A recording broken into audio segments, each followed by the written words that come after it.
नमस्कार। आज का भाग्योदय लेकर आपके साथ हूँ मैं नूपुर शर्मा। इस सुहाने दिन में बस एक बात आपसे करनी है कि बारिश और धूप जब मिलते हैं तो इंद्रधनुष बनता है। इसलिए याद रखिए कि खूबसूरत जिंदगी के लिए सुख और दुख दोनों जरूरी है। दुख है तभी हमें सुख की अहमियत पता चलती है। और आगे बढ़े दिन में इससे पहले आपको बताते हैं आज का पंचांग। आज दिन है मंगलवार, हनुमान जी का दिन है और तारीख है 20 अगस्त 2024। तिथि है भाद्रपद मास के कृष्ण पक्ष की प्रतिपदा तिथि जो 8:33 रात तक रहेगी और उसके बाद द्वितीया तिथि शुरू हो जाएगी। आज शतभिषा नक्षत्र 3:09 तक रहेगा और उसके बाद पूर्वा भाद्रपद नक्षत्र की शुरुआत होगी। अतिगंड योग आज 8:55 तक रहेगा रात में और उसके बाद सुकर्मा योग शुरू होगा। अभिजीत मुहूर्त दोपहर 12:04 से 12:55 तक रहेगा। अमृतकाल की बात करें तो आज रात 8:44 से रात 10:10 तक अमृतकाल रहेगा जिसमें आप अपने शुभ काम कर सकते हैं। राहु काल 3:40 से शाम को 5:16 तक रहेगा। सूर्य आज सिंह राशि पर संचरण कर रहे हैं और चंद्रमा कुंभ राशि पर संचार कर रहे हैं। तो भाद्रपद मास शुरू हो चुका है। ये चतुर्मास का दूसरा महीना है। इस महीने में भगवान कृष्ण और गणेश जी ने जन्म लिया था। इसके अलावा भाद्रपद मास में विधिवत शिव पूजा भी बड़ी फलदायी है। स्नान, दान और नियम पालन से पापों का नाश और पुण्य की प्राप्ति इस महीने भी होती है। खुशहाली कायम रहती है और भाद्र का अर्थ ही है कल्याण देने वाला और भाद्रपद यानी भद्र परिणाम देने वाले व्रतों का महीना। ये महीना लोगों को व्रत, उपवास, नियम और निष्ठा का पालन करवाता है। अपनी गलतियों को याद करके उनका प्रायश्चित करने के लिए ये सबसे अच्छा महीना है। जो लोग आर्थिक संकटों से जूझ रहे हैं उन्हें इस महीने में भूलकर भी चावल और नारियल तेल का दान नहीं करना चाहिए। भाद्रपद के महीने में दही, कच्ची चीजें और गुड़ का सेवन करना वर्जित है। कहते हैं ना कि इस महीने में बारिश के बाद काफी कीड़े हो जाते हैं जिसकी वजह से बीमारियां फैलती हैं। इसके अलावा भादों में मूली और बैगन का सेवन भी नहीं करना चाहिए। पाचन की दिक्कतों से बचे रहने के लिए इस मौसम में इन चीजों के सेवन से बचने की सलाह दी जाती है। और भादों का महीना यानी भाद्रपद का महीना श्री कृष्ण की पूजा का महीना होता है। उनकी पूजा करते समय उन्हें तुलसी के पत्ते जरूर अर्पित करने चाहिए। कहते हैं कि कृष्ण जी को तुलसी अति प्रिय है और उसके पत्ते अर्पित करने से वो प्रसन्न हो जाते हैं।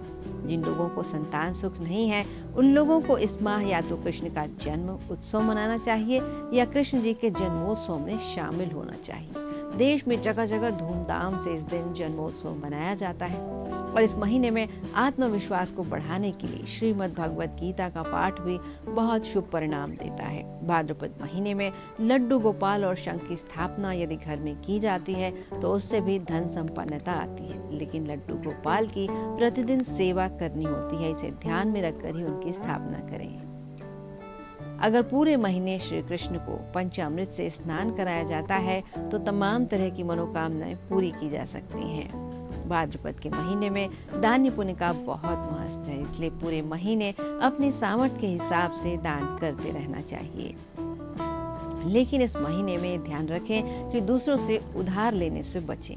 और भगवान गणेश का भी आशीर्वाद साथ में पाना चाहते हैं तो ये उनका भी महीना है। विद्या, बुद्धि और ज्ञान की कामना है तो भाद्रपद माह में गणेश जी की उपासना जरूर करें। पीले रंग के भगवान गणेश की अपने घर में स्थापना कर सकते हैं। नित्य प्रातः उनको दूर्वा और मोदक का भोग लगाएं।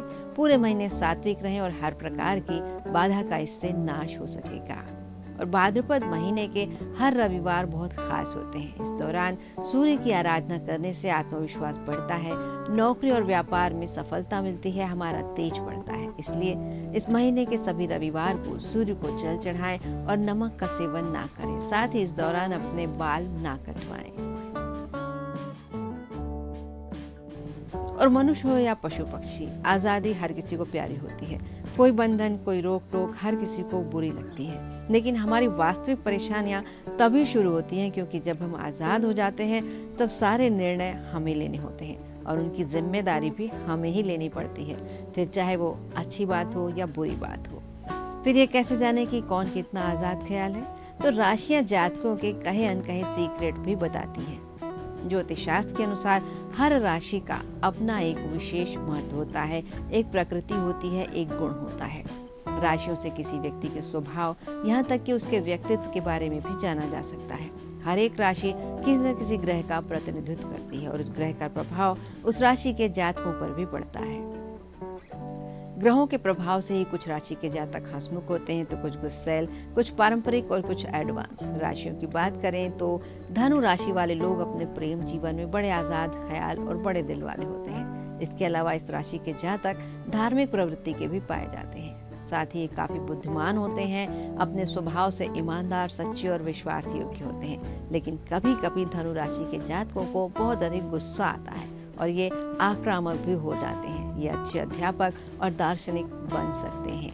धनु राशि के जातकों को स्वास्थ्य संबंधी समस्याएं लगी रहती हैं। ज्योतिष शास्त्र कहता है कि धनु राशि के जातकों को अपने जीवन में कूल्हों और जांघों का रोग हो सकता है और ये पीठ दर्द की समस्या से भी जूझते हैं। इन्हें बुखार हो सकता है, फेफड़े से जुड़ी समस्याएं हो सकती हैं और जिन जातकों की राशि धनु होती है वे खाने पीने के बेहद शौकीन होते हैं। इसलिए वसा युक्त भोजन यदि अधिक खा लेते हैं तो जोड़ों में दर्द की समस्या भी हो सकती है।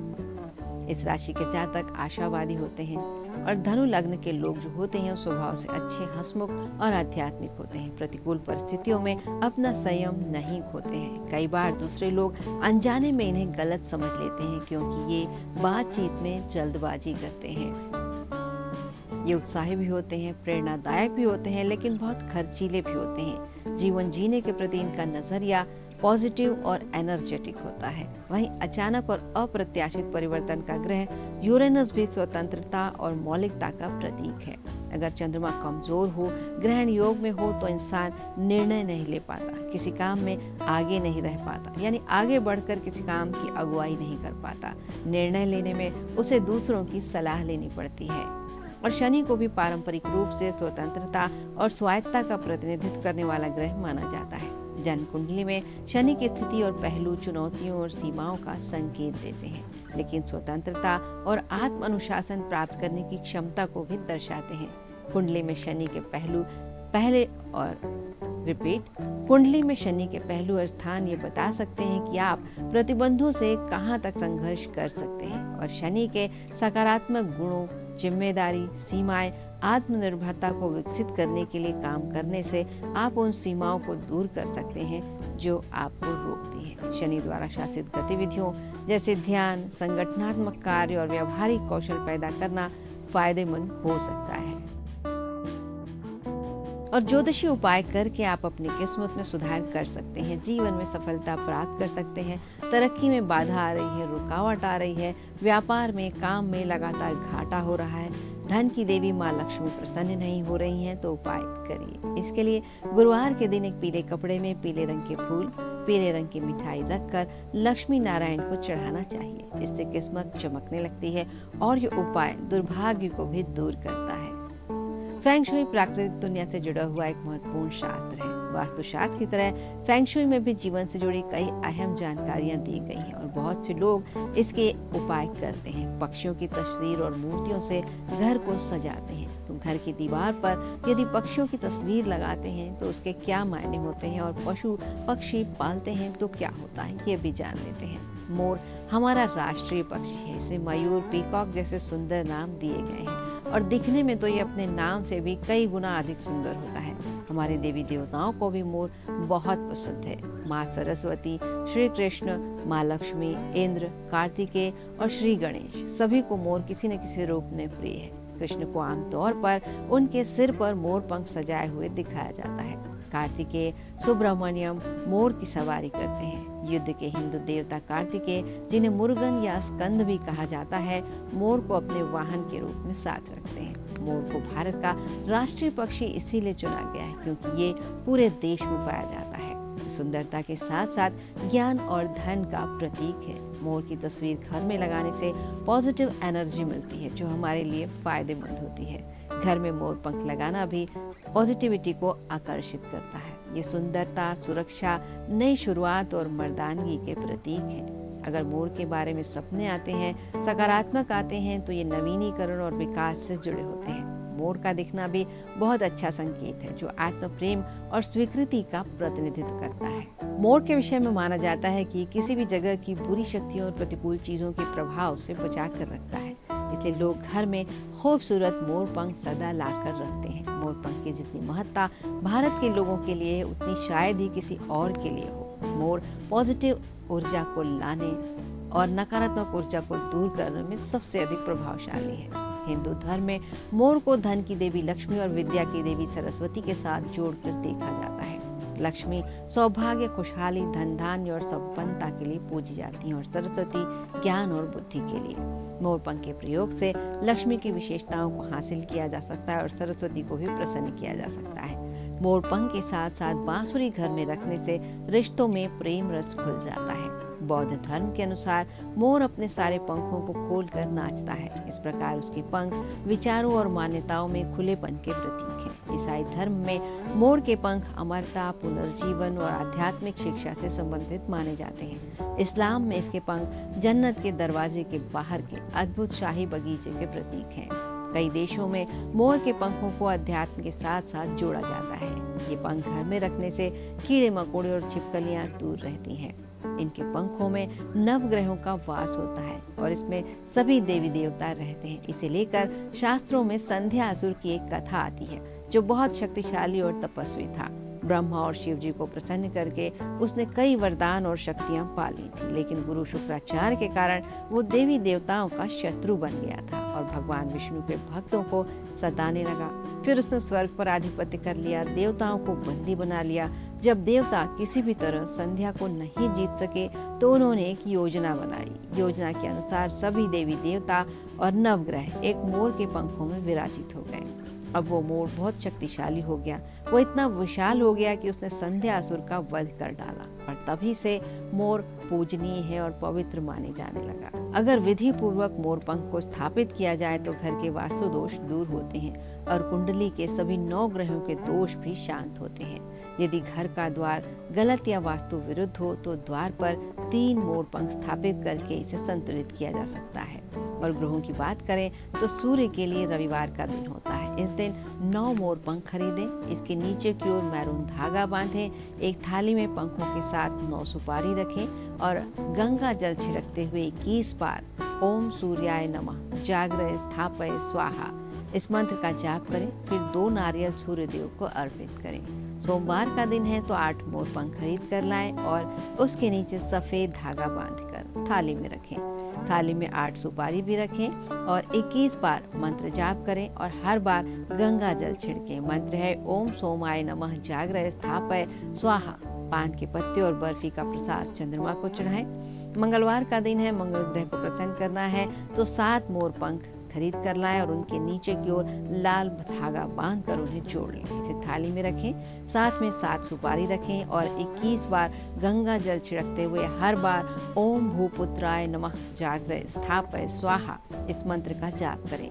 पीपल के 2 पत्तों पर अक्षत रखकर मंगल को बूंदी का प्रसाद के साथ चढ़ाएं। बुधवार के दिन 6 मोर पंख खरीद कर लगाएं और इनके नीचे हरा धागा बांधकर थाली में रख लें। 6 सुपारी रखें, गंगा जल छिड़कते हुए 21 बार मंत्र जाप करें। ओम बोम बुधाय नमः जाग्रय स्थापय स्वाहा। जामुन और केले के पत्ते पर मीठी रोटी रखकर अर्पित करें अपने इष्ट देव को। गुरुवार के दिन मोर पंख लाएं 5 और उनके नीचे पीला धागा बांधकर 5 सुपारियों के साथ थाली में रख लें। गंगा जल छिड़कते हुए 21 बार मंत्र जाप करें। ओम बृहस्पति नमः जाग्रय स्थापय स्वाहा। अब 11 केले और बेसन का प्रसाद गुरु भगवान को अर्पित करें। शुक्रवार के दिन 4 मोर पंख लेकर आएं जिन्हें गुलाबी धागे से बांधें और फिर इसे थाली में 4 सुपारियों के साथ रखें। गंगा जल छिड़कते हुए मंत्र जाप ओम शुक्राय नमः जाग्रय स्थापय स्वाहा का जाप करें। 3 मीठे पान और गुड़ चने का प्रसाद शुक्र भगवान को अर्पित करें। शनिवार की बात करें तो इस दिन की शांति के लिए 3 मोर पंख शनिवार को लेकर आएं। पंखों के नीचे काले रंग का धागा बांध लें, इन्हें एक थाली में रखें 3 सुपारी के साथ और इन पर गंगा जल छिड़कते हुए 21 बार ओम शनैश्चराय नमः जाग्रय स्थापय स्वाहा इस मंत्र का जाप करें। 3 मिट्टी के दीपक तेल सहित शनिदेव को जलाकर अर्पित करें और प्रसाद चढ़ाएं काले लड्डुओं का। राहु ग्रह को प्रसन्न करना है तो शनिवार के दिन सूर्योदय से पहले 2 मोर पंख लेकर आएं और इनके नीचे की ओर भूरा धागा बांधकर 2 सुपारियों के साथ थाली में रख लें। फिर गंगा जल छिड़कते हुए मंत्र जाप करें। ओम राहवे नमः जाग्रय स्थापय स्वाहा और चौमुखी दीपक के साथ मीठा प्रसाद राहुदेव को अर्पित करें। केतु के लिए शनिवार के दिन सूर्य अस्त के बाद एक मोरपंख खरीद कर लाएं और उसके नीचे स्लेटी धागा बांधकर थाली में रख लें। एक सुपारी रखें और उस पर गंगा जल छिड़कते हुए 21 बार मंत्र का जाप करें। ओम केतवे नमः जाग्रय स्थापय स्वाहा और पानी के कलश के साथ फल चढ़ाएं केतु देव को।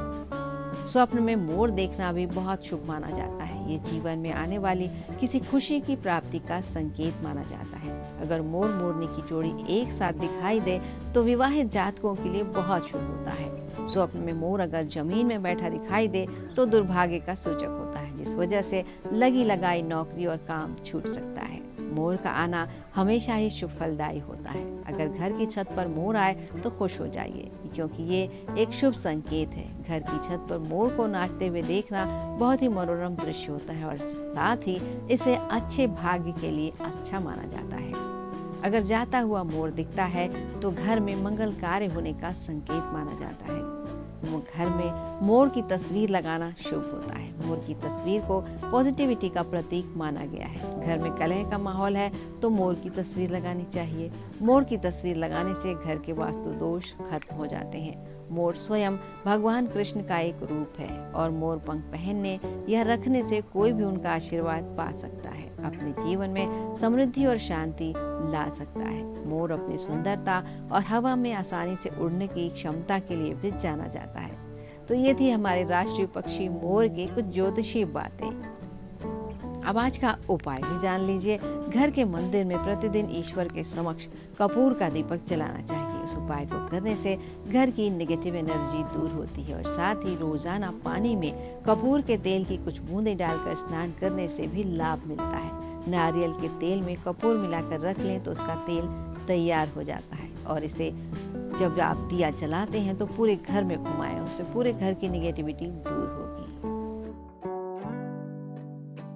और जब लगने लगे कि मेहनत भी साथ नहीं दे रही है, हर कदम पर हार मिल रही है, तो एक पौधा आपके लिए लकी साबित हो सकता है। इस पौधे से जुड़े कुछ उपाय करके जीवन में बाहर ला सकते हैं। यह है चिरचिटा यानी अपामार का पौधा। ये कहीं भी जंगल झाड़ी में हल्की सी नमी मिलते ही उग जाता है। माना जाता है कि यदि इसे सही तरीके से यूज किया जाए तो ये जातक की किस्मत चमका सकता है। इस पौधे से जीवन में सभी भौतिक सुखों की प्राप्ति हो सकती है। ऐसे में अपामार के पौधे की जड़ के कुछ उपाय जरूर अपनाएं। लाल अपामार की टहनी से दातून करने से वाक सिद्धि की प्राप्ति होती है। वाक सिद्धि यानी व्यक्ति जो भी कहेगा वो सच हो सकता है। इसके अलावा चिरचिटा की जड़ का अगहन मास की यानी अग्रहायण मास की पूर्णिमा को प्रातः काल मंचोपचार पूजन और मंत्रों से अभिमंत्रित करके हाथ में बांधें। इससे बड़ी से बड़ी समस्या से छुटकारा मिल सकता है। अगर अपामार की जड़ को घिसकर उसका तिलक लगाते हैं और पानी के साथ इसे घिस लें तो इसका तिलक लगाने लायक आपको मिल जाएगा। व्यक्ति को वशीकरण की शक्ति प्राप्त होती है। इसके लिए गोरोचन के साथ अपामार की जड़ को पीसकर उसका तिलक लगाएं। रविवार के दिन पुष्य नक्षत्र में इस पौधे की जड़ को अगर गर्भवती महिलाएं कमर पर मजबूत धागे से बांधती हैं तो इससे सरलता, शीघ्रता और आसानी से प्रसव होता है। अपामार्ग जड़ी बूटी के साथ साथ एक चमत्कारी पौधा है। यदि घर में किसी को नजर दोष है या फिर विवाह तय होकर टूट जाता है तो अपामार्ग की जड़ को पंचोपचार पूजन के साथ अपनी दाहिनी भुजा पर धारण करें। ध्यान रहे कि इसे 1 वर्ष तक धारण करना चाहिए। ऐसा करने से सभी कामों में सफलता मिल सकती है। कुछ और उपाय इस प्रकार हो सकते हैं कि नवरात्रि, दीपावली या किसी भी शुभ मुहूर्त में अपामार की जड़ को घर की तिजोरी में रखें। इससे अन्न और धन की प्राप्ति होती है। अगर रवि पुष्य योग में अपामार की जड़ का अंजन करते हैं यानी आंखों में लगाते हैं तो जमीन में दबा हुआ धन भी दिखाई दे सकता है और घर से नकारात्मक शक्तियां नष्ट हो जाती हैं। भगवान शिव की पूजा हम कई रूपों में करते हैं। शिवलिंग के रूप में भी करते हैं और शिवलिंग पर जल चढ़ाने से आदिदेव शिव प्रसन्न तो होते ही हैं, मनोकामनाएं भी पूरी करते हैं। लेकिन लोगों के मन में यह सवाल होता है कि शिवलिंग के अभिषेक वाले जल का क्या करें? क्या आप जानते हैं कि शिवलिंग पर चढ़ा हुआ जल भक्तों के रोगों और ग्रह दोष से भी छुटकारा दिला सकता है?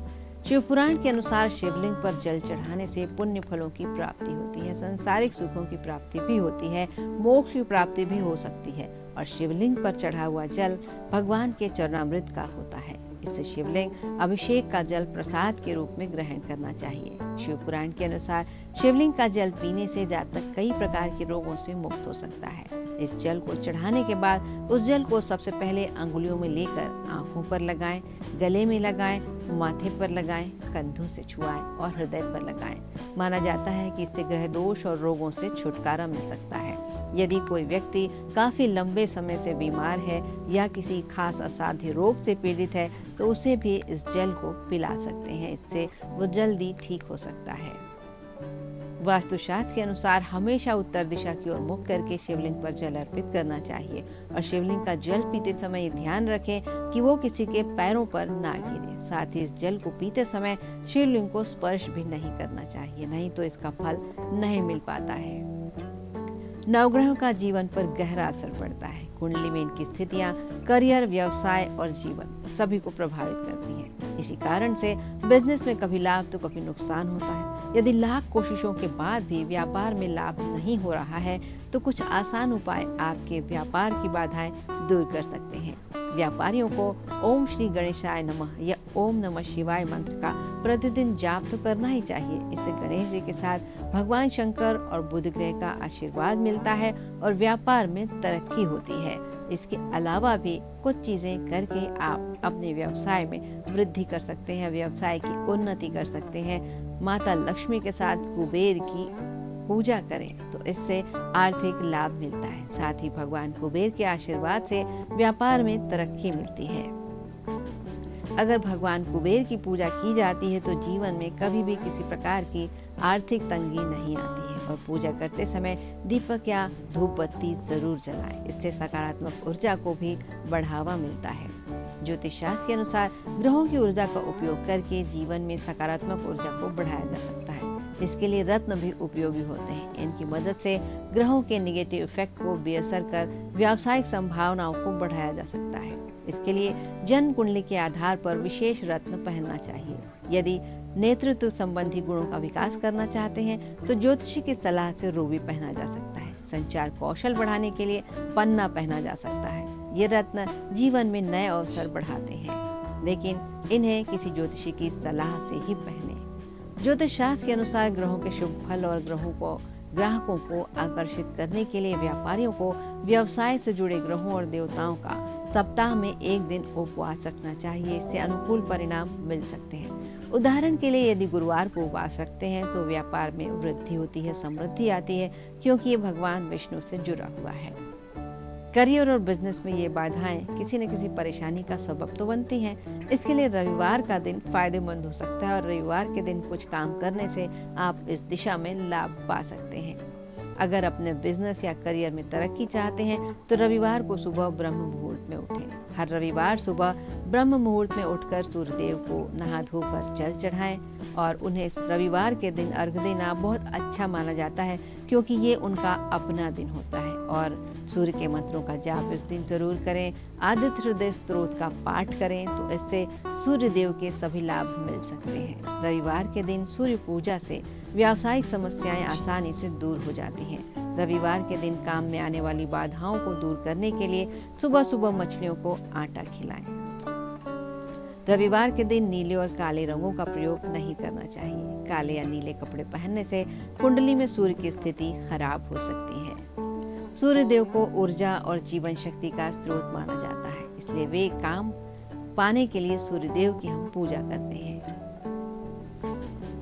सूर्य देव को जल चढ़ाने के भी कई नियम होते हैं और उन नियमों का ध्यान जरूर रखें। जब भी आपको सूर्य दिख रहा हो तभी जल चढ़ाएं और ऐसा ना करें कि सूर्य नहीं दिख रहे हैं और हम जल चढ़ाने के लिए पहुंच गए।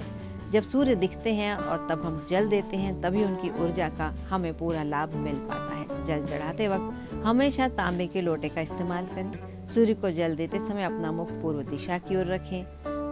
तांबे के लोटे में अक्षत, रोली, फूल और सिंदूर भी जल के साथ डालें और तब सूर्य भगवान को चढ़ाएं। जल देते समय ओम आदित्याय नमः, ओम घृणी सूर्याय नमः इन मंत्रों का जाप करें। मन मस्तिष्क में तेज हासिल करने के लिए सूर्यदेव को जल चढ़ाने के बाद जो जल जमीन पर गिरता है उसे लेकर अपने मस्तक पर लगाएं। इससे भी उनकी कृपा मिलती है। कई बार बहुत छोटी छोटी बातें भी भाग्य को बदल सकती है। ये बात अलग है कि इन बातों की जानकारी नहीं होने के कारण हम इनका लाभ नहीं उठा पाते हैं। वास्तुशास्त्र के अनुसार खाना खाते समय हमें कई बातों का ध्यान रखना चाहिए और ऐसा करने से हमारी सेहत सही रहती है और दुर्भाग्य दूर होता है। तो इस बात के साथ ही आज के भाग्योदय से यही अनुमति दीजिए। आप सभी को आज के कार्यक्रम से नमस्कार और एक मंगलमय दिन की शुभकामनाएं।